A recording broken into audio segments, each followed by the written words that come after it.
उत्तराखंड में इनसे लगता है कांग्रेस को डर, पिछले 2 लोकसभा चुनाव कर रहे तस्दीक। उत्तराखंड में सर्विस मतदाताओं से कांग्रेस खौफ खाती है। इसकी तस्दीक पिछले 2 लोकसभा चुनाव में पार्टी को मिले सर्विस मतों से ये स्पष्ट हो जाता है। पिछले 2 चुनाव में प्रदेश की 5 लोकसभा सीटों पर भाजपा को कुल सर्विस मतों में भाजपा की हिस्सेदारी 60 से लेकर 80% तक रही। वहीं कांग्रेस को मिलने वाले मत 7 से लेकर 17 या 18% से ऊपर नहीं जा पाए हैं। मंगलवार को घोषित होने वाले चुनाव परिणाम में भी कांग्रेस की नजरें सर्विस मतों पर टिकी हैं। प्रदेश में पिछले 2 लोकसभा चुनावों के परिणामों पर नजर डालें तो ये स्पष्ट हो जाता है कि 5 सीटों पर भाजपा को बम्पर मत मिले हैं। ऐसे में प्रत्याशियों की विजय में सर्विस मतदाताओं की भूमिका निर्णायक नहीं रही है, लेकिन ये भी सच है कि जीत के अंतर को बढ़ाने में उन्होंने भी बड़ा योगदान दिया है। साथ ही यदि जीत और हार का अंतर कम होने की स्थिति में इन मतदाताओं की निर्णायक भूमिका का अंदाजा लगाना कठिन नहीं है।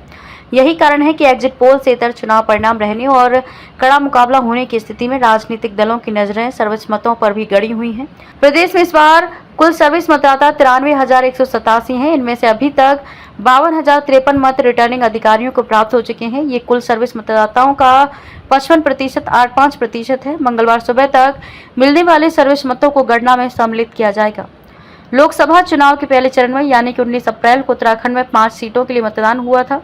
पिछले 2 लोकसभा चुनाव की तुलना में इस बार काफी कम मतदान हुआ है। कांग्रेस का मतदान को अपने पक्ष में मान रही है।